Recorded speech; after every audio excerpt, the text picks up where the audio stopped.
Estudiosos bíblicos debatem há anos a localização desses lugares sagrados. Agora um homem afirma tê-los encontrado. Por milhares de anos, o Monte Si tem sido a montanha mais disputada da história da humanidade. Esta é a Terra Santa sob meus pés, apenas um deserto rochoso. Isso é incrível. O local onde se diz que Moisés recebeu os 10 mandamentos, mas cuja localização exata nunca foi comprovada. Estamos na Arábia Saudita escalando o verdadeiro Monte Si. Este ano, arqueólogos enviaram um drone equipado com um radar de penetração no solo 100 vezes mais potente do que qualquer sistema anterior para escanear uma das principais montanhas candidatas. Os sauditas bloqueiam esses sítios arqueológicos que acreditamos estarem ligados a Moisés e ao Êxodo, o que impede que vídeos e fotos de alta qualidade sejam divulgados ao mundo exterior. O que encontraram os chocou. Sob a rocha jaziam linhas retas, câmaras subterrâneas e padrões geométricos que nenhum processo natural poderia produzir.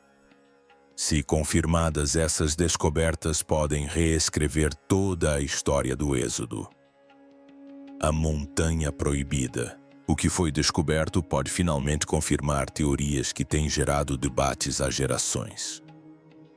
Quando o drone sobrevoou a montanha, fez mais do que capturar imagens. Revelou formas sob a rocha, linhas retas, estruturas enterradas e padrões geométricos que não ocorreram naturalmente. Pela primeira vez, havia dados concretos suficientemente robustos para desafiar o que estudiosos, exploradores e tradições religiosas debatiam há séculos. As varreduras indicaram que a verdadeira localização do Monte Si pode estar no extremo noroeste da Arábia Saudita, perto de Jabal Makla e Jabal Alas. Essa descoberta reabriu um debate há muito congelado devido à inacessibilidade da região às restrições governamentais e às tensões acadêmicas. Para entender por que essa descoberta é tão impactante, precisamos examinar tanto os argumentos a favor da localização na Arábia quanto os contrários. Os defensores da teoria de Jabal sobre todas as leis começam com a própria redação da Bíblia. No livro de Gálatas, o apóstolo Paulo escreveu que o Monte Si está na Arábia. Eles argumentam que essa não era uma linguagem simbólica, mas uma declaração geográfica direta, situando o Sinai fora do território egípcio e do outro lado do mar, na terra conhecida no mundo antigo como Arábia. Eles também apontam para Moisés após a fuga do Egito. Ele vivia em Midian, a leste do Golfo de Acoba, onde encontrou a sarça ardente. Se Moisés já conhecia o monte de Deus naquela região, então depois que os israelitas deixaram o Egito e atravessaram o mar, faria sentido que eles viajassem em direção a esse lugar. Os defensores dessa teoria afirmam que as evidências físicas reforçam essa visão. No topo do Jebel Lawz, as rochas são excepcionalmente escuras, como se tivessem sido queimadas, enquanto as montanhas ao redor são de granito. Eles relacionam isso a Êxodo 19, que descreve a montanha tremendo, fumegando e queimando quando Deus desceu sobre ela. Perto da base da montanha, há um enorme bloco de pedra dividido ao meio com um canal suave entre as duas partes. A paisagem ao redor mostra sinais de forte fluxo de água, apesar de ser uma das regiões mais secas da atualidade. Os crentes associam isso à rocha que Moisés golpeou em Êxodo 17.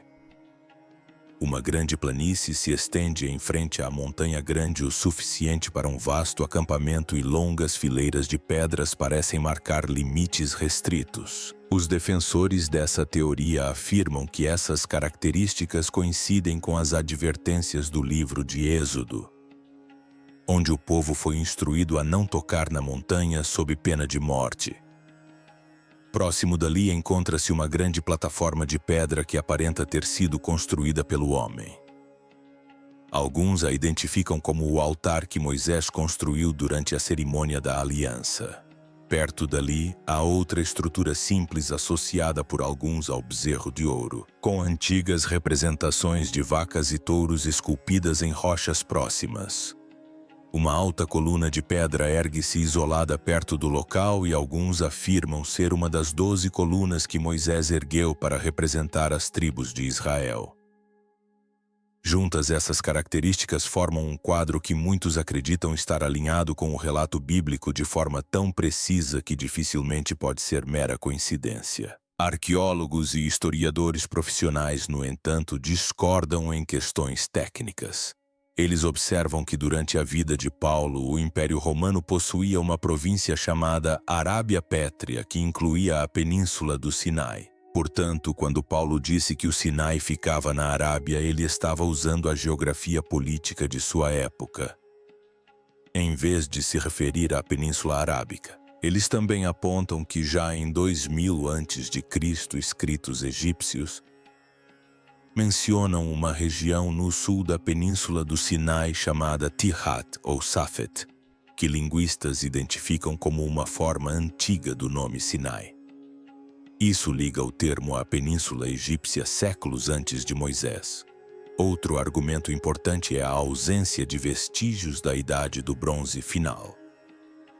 Não há cerâmica, ferramentas, inscrições ou vestígios de assentamentos da época do Êxodo. As características destacadas pelos defensores dessa teoria poderiam pertencer a culturas não relacionadas de eras posteriores. Os cientistas acrescentam que a rocha escura no topo da montanha é um fenômeno natural, que blocos rochosos se formam espontaneamente em desertos, que as linhas de pedra poderiam ser marcas de animais ou demarcações territoriais e que os supostos altares não mostram sinais de atividade ritual antiga. Por anos, o debate permaneceu equilibrado até que a tecnologia mudou o panorama. Em 2012, escaneamentos de radiologia de alta resolução LER em Angkor, Camboja, surpreenderam os arqueólogos ao revelar uma cidade inteira escondida sob a densa selva. Agora imagine um radar 100 vezes mais potente que os modelos anteriores, montado em um drone e enviado para sobrevoar montanhas remotas da Arábia de difícil acesso. Foi isso que aconteceu em 2025 e impulsionou a busca pelo Monte Si para uma nova era. O drone finalmente forneceu dados que apontam para uma montanha específica, uma cujos padrões correspondem às varreduras. Mas essa descoberta levanta uma nova questão: por que essa montanha e quem identificou esse local oculto muito antes de o mundo sequer ver à prova as camadas de solo sagrado? Arqueólogos e estudiosos de textos observam que o solo ao redor da sarça ardente já era sagrado antes mesmo da chegada de Moisés. Um detalhe crucial frequentemente negligenciado no livro de Êxodo. Quando Moisés se aproximou da estranha chama, a voz que ouviu não disse que a terra se tornaria sagrada. Em vez disso, declarou: "Tirem as sandálias dos pés, pois o lugar em que vocês estão é terra santa." Isso indica que Horebe, o monte de Deus, possuía significado sagrado muito antes de Moisés o encontrar.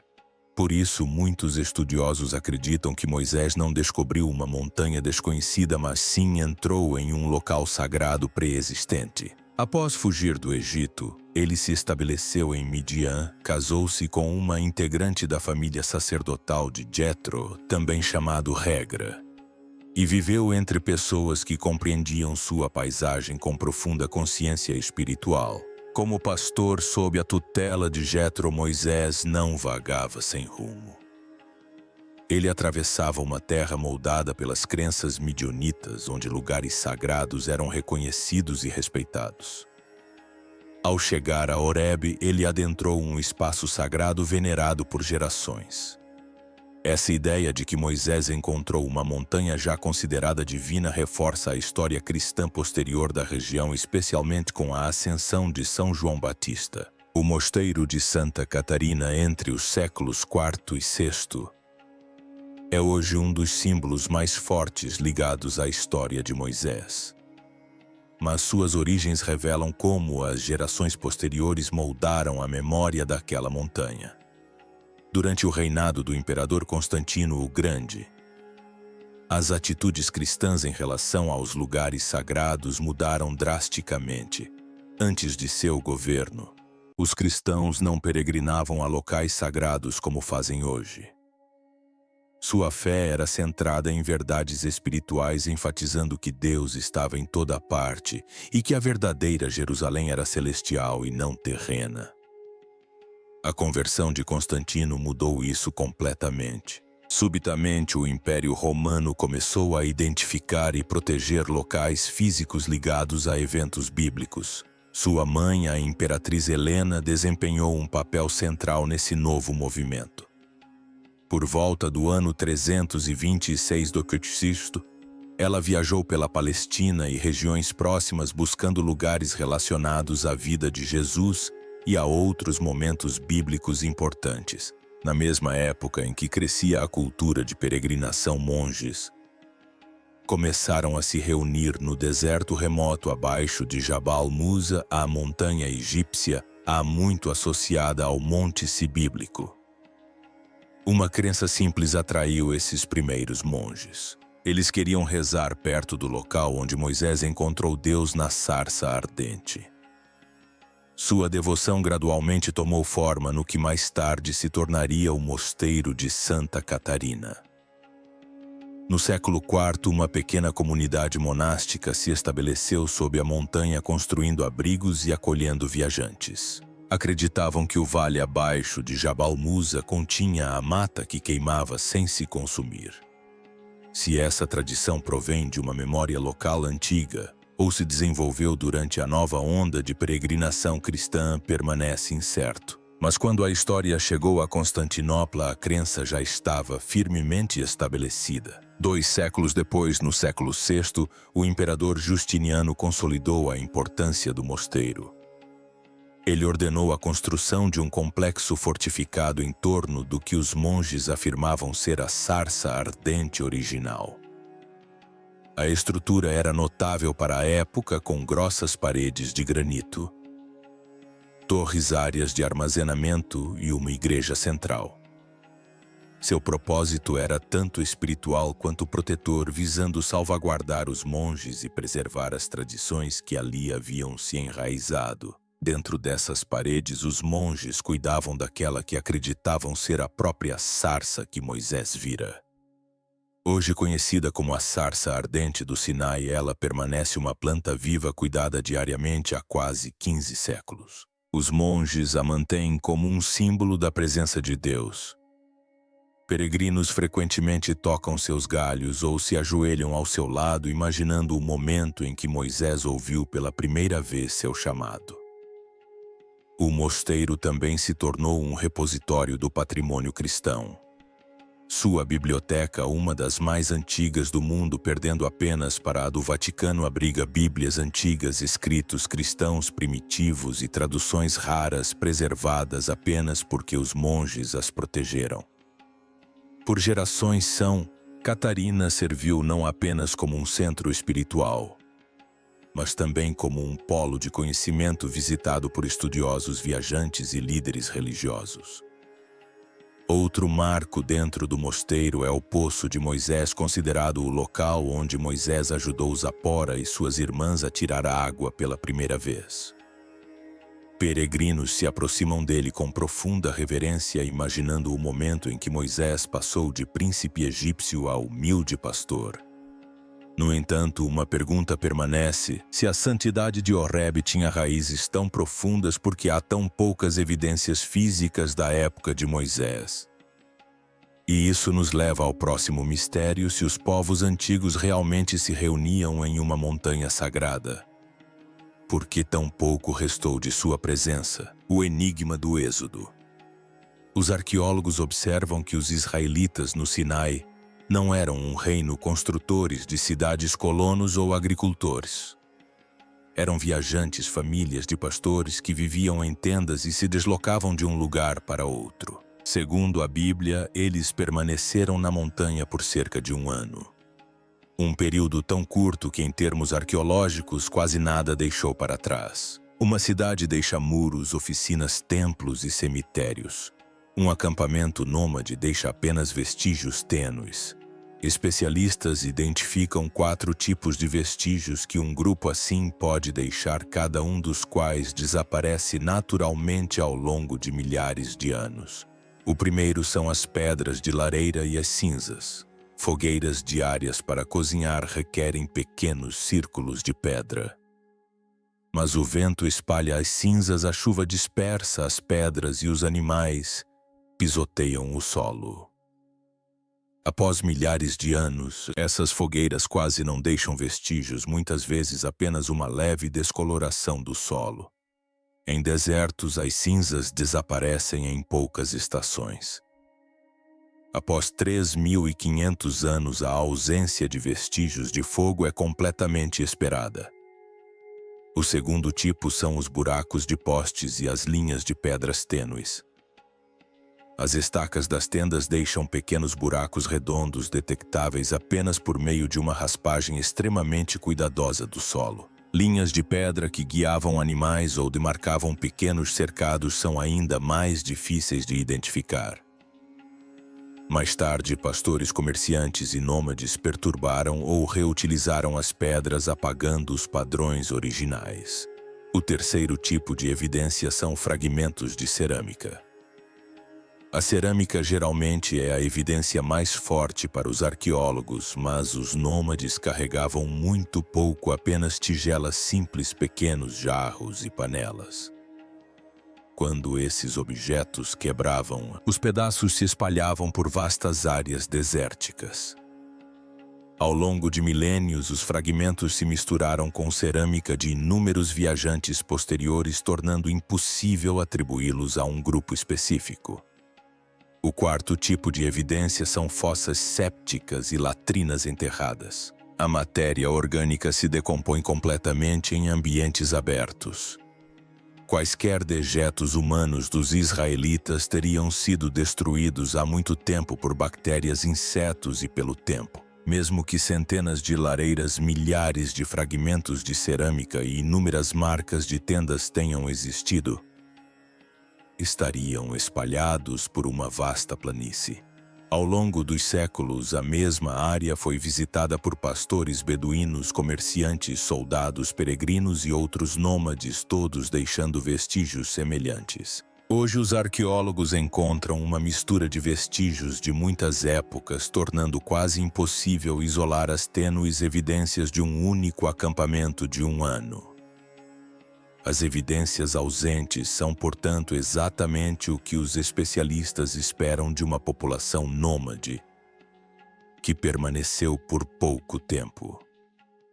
O problema não é que os israelitas não tenham deixado nada, é que seus vestígios são idênticos aos de muitos outros grupos. Em termos simples, as evidências se escondem não porque nunca existiram, mas porque se misturam a tudo o mais. Uma segunda questão vem dos egípcios, que muitos acreditam terem registrado o Êxodo, uma vez que o Egito documentava vitórias, reis e guerras. Parece lógico que também registrasse a perda de escravos, a humilhação nacional e os desastres militares. Os egiptólogos explicam por que essa suposição é equivocada. A escrita egípcia servia à propaganda real, não à história objetiva. Os monumentos exibiam o poder do faraó, não suas fraquezas. Eventos que demonstravam fracasso eram deliberadamente omitidos. O Egito seguia uma regra consistente de apagar. Grandes eventos negativos não deixaram registros contemporâneos. A expulsão de Hyksos, uma das convulsões políticas mais significativas do Egito, não gerou inscrições da época e só é conhecida por relatos posteriores. O caso de Akhenaten é ainda mais claro. Após sua morte, governantes posteriores apagaram seu nome, destruíram suas estátuas e reescreveram a história para eliminá-lo completamente. Se os egípcios apagavam seus próprios reis, certamente apagariam qualquer evento que retratasse um deus estrangeiro derrotando-os. Se o êxodo tivesse ocorrido conforme descrito, o Egito teria enfrentado pragas, magos fracassados, a morte dos primogênitos, incluindo o herdeiro real, pânico em massa, fuga de escravos e a destruição da força dos carros de guerra na água. Nenhum escriba egípcio jamais registraria tais eventos. O silêncio nos registros egípcios, portanto, não é surpreendente. É exatamente o que os historiadores esperam. Juntos, esses dois fatores criam um padrão previsível. Os israelitas deixaram vestígios tão tênues que não se destacam. E os egípcios apagaram tudo que ameaçasse o prestígio real. A ausência de evidências não refuta o êxodo. Ela está de acordo com o que naturalmente aconteceria. O deserto é silencioso, mas não vazio. Com estudo cuidadoso e ferramentas modernas, vestígios tênues podem às vezes ser detectados. Embora os israelitas tenham desaparecido de vista, sua presença deixou marcas sutis sob as areias de milhares de anos. E esta não é a primeira vez que um povo de Israel desaparece. Séculos depois, as 10 tribos do norte desapareceram em condições semelhantes. Será que o destino delas seguiu o mesmo padrão? Vestígios dispersos, registros apagados, deixando a história para se lembrar apenas do silêncio segundo o êxodo. A história registra muitos desaparecimentos, mas poucos são tão marcantes quanto a perda de uma comunidade inteira. Um dos exemplos mais claros ocorreu em 722 a.C., quando o Império Assírio invadiu o reino do norte de Israel. Essa invasão levou ao desaparecimento repentino das 10 tribos, um mistério que perdura há mais de 2000 anos. A conquista assíria sob o comando de Sião V e Sargão II foi deliberada e sistemática. Sua política imperial consistia em desarraigar populações, dispersá-las por províncias distantes e apagar sua identidade. A arqueologia confirma a violência dessa campanha. Escavações em sítios como Gezer mostram paredes destruídas, edifícios públicos incendiados, camadas de cinzas e pontas de flecha deixadas onde soldados caíram há mais de 2700 anos. O Reino do Norte não declinou lentamente. Ele entrou em colapso sob a força. A Bíblia afirma que quase toda a população do norte foi removida, restando apenas Judá no sul. Isso deu origem à lenda das 10 tribos perdidas. Pesquisas modernas, no entanto, mostram que a realidade foi mais complexa. Embora muitos tenham sido deportados, milhares de israelitas permaneceram na terra. Eles continuaram a cultivar a terra, reconstruíram pequenos assentamentos e mais tarde formaram o grupo conhecido como Samaritanos, que preservaram fragmentos da tradição israelita. Enquanto isso, outros desapareceram no mundo assírio. Alguns foram absorvidos por novas regiões onde as famílias foram separadas. As línguas se misturaram e os costumes foram se dissolvendo aos poucos. Essas pessoas não desapareceram. Simplesmente deixaram de aparecer nos registros como uma nação distinta. Seu desaparecimento por meio da assimilação à sobrevivência sem identidade é o cerne do mistério. O exílio assírio estabelece um paralelo claro com o êxodo. No primeiro caso, os israelitas deixaram o Egito e desapareceram no deserto quase sem deixar vestígios físicos. No segundo, foram removidos de sua terra natal e dispersos por um império estrangeiro quase sem deixar traços culturais. Um desses desaparecimentos é geográfico, a outra é demográfica. Juntas, elas mostram como uma população inteira pode desaparecer sem deixar ruínas. Com o tempo, as tradições sugerem que as tribos não permaneceram na Assíria. Algumas podem ter migrado para o leste ao longo das rotas comerciais do deserto que ligavam a Mesopotâmia à Arábia. Essas rotas, incluindo as rotas do incenso e da seda, eram marcadas por caravanas e fortalezas espaçadas a cerca de 30 a 40 quilômetros umas das outras. Elas ofereciam abrigo, água e mercados ao longo de corredores desérticos inóspitos. Se pequenos grupos de exilados viajaram por essas áreas, seus restos mortais se misturariam aos inúmeros vestígios de comerciantes nômades e peregrinos que usavam os mesmos caminhos. Essa possibilidade conecta ambos os desaparecimentos às mesmas paisagens. Os mesmos desertos que ocultaram o movimento do Egito também poderiam ocultar a dispersão de Israel. Em tais ambientes, evidências tênues só sobrevivem em formas muito pequenas. A arqueologia moderna utiliza ferramentas como radar de penetração no solo, imagens térmicas e varredura multiespectral para detectar fogueiras enterradas, círculos de pedra para tendas e pequenas camadas de refúgio deixadas por populações temporárias. Longas rotas no deserto podem ser mapeadas para identificar estações de caravanas abandonadas, terraços ou camadas de assentamentos escondidas sob séculos de areia. Pode uma comunidade inteira desaparecer sem deixar ruínas visíveis? O exílio assírio mostra que sim.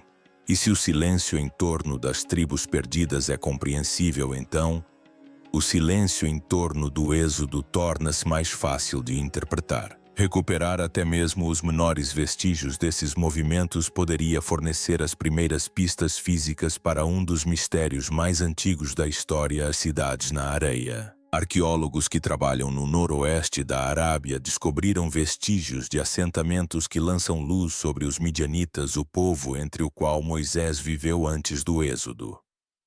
Os midianitas eram uma população seminômade ativa desde o final da Idade do Bronze até o início da Idade do Ferro. Sua presença é marcada não por grandes cidades, mas por pequenos acampamentos, postos avançados de mineração e estações comerciais. Escavações revelam estruturas construídas sobre fundações de pedra simples, muitas vezes com apenas alguns metros de largura, juntamente com cercados usados para o gado. A maioria dos sítios arqueológicos abrange apenas alguns hectares, refletindo um estilo de vida baseado na mobilidade, em vez de assentamentos permanentes. Uma importante linha de evidência provém da cerâmica pintada midianita. Identificada por suas cores vermelho-bege e desenhos geométricos, essa cerâmica foi encontrada em diversos locais da região. Fragmentos de cerâmica espalhados pelas antigas áreas de habitação servem como marcadores cronológicos confiáveis. A datação por radiocarbono de lareiras e restos orgânicos associados situa muitos desses sítios entre os séculos XV e XIII a.C., um período que coincide com as cronologias tradicionais do Êxodo. A cerâmica é utilitária, mas demonstra um artesanato local consistente, indicando uma tradição cerâmica adaptada à vida nômade. A atividade industrial surge ao lado de vestígios domésticos. Escavações revelaram detritos de fundição, incluindo escória e fragmentos de fornos, confirmando a extração e o processamento de cobre e outros metais. Fontes históricas descrevem o trabalho com metais como característico desta região e as evidências arqueológicas corroboram esse registro. Os sítios de mineração situavam-se perto de fontes de água sazonais, com pequenos assentamentos formando-se ao redor desses polos industriais. Levantamentos de superfície e escavações direcionadas comprovaram a existência de atividade econômica organizada em uma sociedade predominantemente nômade. Estruturas de pedra fornecem informações adicionais. Fundações retangulares, muros baixos e pequenos recintos pontilham o terreno. Em vários vales, arranjos circulares ou ovais de pedra parecem ser bases de tendas ou abrigos temporários. Sua distribuição esparsa reflete uma estrutura social construída em torno de grupos familiares e pequenos grupos comerciais, em vez de uma autoridade centralizada. Ossos de animais encontrados nesses sítios, incluindo ovelhas, cabras e gado, confirmam práticas pastoris que permitiam deslocamentos frequentes. Estruturas de gestão da água esclarecem ainda mais os padrões de assentamento. Arqueólogos identificaram canais, cistas e depressões revestidas de pedra projetadas para coletar a água da chuva sazonal. Essas instalações demonstram uma cuidadosa adaptação ao ambiente árido. Lareiras e depósitos de cinzas perto desses pontos de água indicam ocupação repetida, porém temporária. O itinerário bíblico do Êxodo lista locais como Elim, Refod e Tabra. Arqueólogos observam que esses provavelmente eram acampamentos sazonais e não cidades permanentes, o que está de acordo com o modelo de assentamento midianita. Os sítios arqueológicos que correspondem geograficamente a essas localizações apresentam arquitetura mínima cerâmica dispersa e vestígios de lareiras, sugerindo deslocamentos guiados pela água, pastoreio e rotas comerciais estabelecidas. As próprias rotas comerciais deixam uma marca arqueológica significativa. Caminhos de caravanas conectavam o noroeste da Arábia com o Golfo de Aqaba, o sul do Levante, e o norte da Arábia. Ao longo dessas rotas, pesquisadores documentaram postos de parada fortificados, fossas de armazenamento e currais para animais. A presença de artefatos midianitas ao longo desses corredores confirma sua participação em redes de troca regionais. Lingotes de cobre, fragmentos de cerâmica e pequenas ferramentas aparecem repetidamente perto de fontes de água sazonais, indicando padrões de ocupação de curto prazo ligados ao comércio. Arte rupestre e inscrições acrescentam contexto cultural. Petróglifos representando animais humanos e figuras geométricas aparecem por toda a região, oferecendo vislumbres do mundo simbólico dos habitantes. Essas descobertas levantam uma questão importante. Se os midianitas já reconheciam locais sagrados na região, como essa reverência pré-israelita pode ter influenciado os rituais e eventos posteriormente associados ao Monte Si, o nome e o fogo. O nome da montanha oferece a pista mais antiga sobre sua importância muito antes da chegada dos israelitas. Alguns estudiosos atribuem o nome a Sin, o deus lunar mesopotâmico adorado em toda a Mesopotâmia, e pelos primeiros grupos semitas, sugerindo que a montanha pode ter servido como um local de culto lunar séculos antes da narrativa bíblica.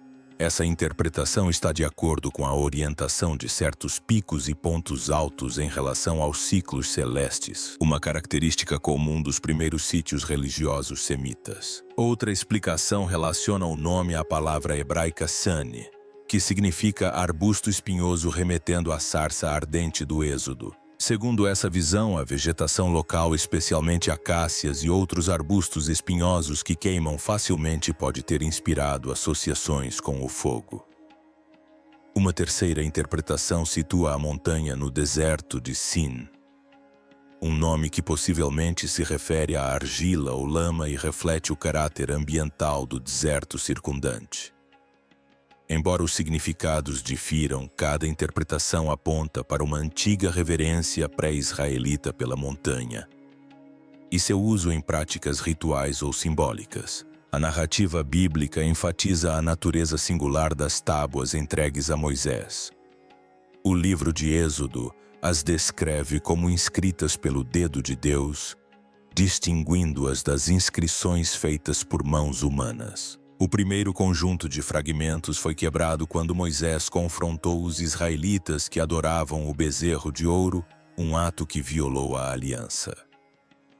A tradição judaica afirma que Moisés preservou os fragmentos e os colocou ao lado do segundo conjunto intacto na Arca da Aliança, simbolizando tanto a continuidade da lei divina quanto a realidade da falha humana.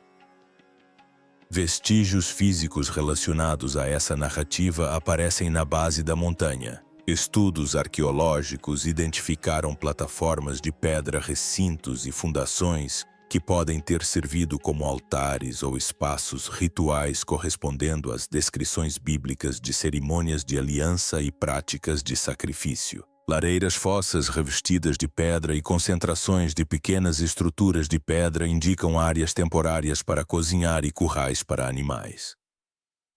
Fragmentos simples de cerâmica confirmam a presença humana, enquanto ossos de animais dispersos sugerem atividades rituais ou domésticas. Embora modestos, esses vestígios correspondem à pegada esperada de uma comunidade nômade realizando ritos religiosos em um ambiente desértico. O episódio da sarça ardente pode refletir tanto um significado simbólico quanto processos naturais. Arbustos espinhosos como a acácia contêm óleos que se inflamam facilmente, e as condições desérticas ocasionalmente produzem incêndios provocados por raios ou combustão espontânea. Tal incêndio poderia ter parecido extraordinário para os observadores da antiguidade. Arqueólogos documentaram superfícies rochosas chamuscadas e restos de plantas carbonizadas típicos de incêndios intermitentes no deserto, fornecendo um contexto físico para os fenômenos ígneos descritos no Êxodo. A importância mais ampla das montanhas é reforçada por sua geografia. Seus picos proeminentes, coloração marcante e posição ao longo de rotas de viagem as tornariam um ponto de referência reconhecível. Montanhas sagradas em todo o antigo Oriente Próximo frequentemente serviam como locais de encontro para rituais, juramentos e observações celestes. Pilares de pedra e altares encontrados no sítio arqueológico seguem padrões observados em outros centros rituais da Idade do Bronze, onde grupos nômades deixavam marcadores duráveis para sinalizar território, atividades sagradas ou a aproximação de um local sagrado. Embora as tabuletas originais não tenham sobrevivido, seu contexto ritual pode ser inferido. A Arca da Aliança, descrita em detalhes no Êxodo, funcionava como um recipiente portátil para objetos sagrados e sua presença na montanha reforça a centralidade ritual do local. Vestígios arqueológicos de plataformas e recintos próximos a prováveis áreas de acampamento sugerem espaços designados para assembleias, orações e manuseio de itens sagrados. Esses vestígios correspondem aos marcadores esperados de atividades cultuais temporárias, altares móveis, estruturas de delimitação simples e pontos de encontro comunitários em vez de construções permanentes. Os vestígios materiais encontrados no sítio arqueológico refletem uma população sazonal e nômade. Lareiras, pequenos alinhamentos de pedras e cerâmica dispersa indicam habitações de curta duração, preparação de rituais e manejo de gado. Os restos orgânicos são escassos, pois a decomposição no deserto e perturbações posteriores removeram a maior parte das evidências perecíveis. Mesmo assim, os artefatos remanescentes se encaixam no padrão de uma comunidade nômade que realizava observâncias religiosas periódicas. O estatuto sagrado da montanha perdurou muito depois do período bíblico. Tradições posteriores associaram o local à atividade profética, à peregrinação e, eventualmente, à vida monástica. Mosteiros estabelecidos entre os séculos IV e VI da Era Comum demonstram uma reverência contínua pelo local. Este uso religioso contínuo ao longo de milênios sugere que a santidade da montanha antecedeu a chegada dos israelitas e que sua importância ritual foi mantida por meio de uma memória cultural persistente ligada à sua paisagem singular. Obrigado por assistir. Agora confira os vídeos que aparecerão na tela para mais histórias inacreditáveis.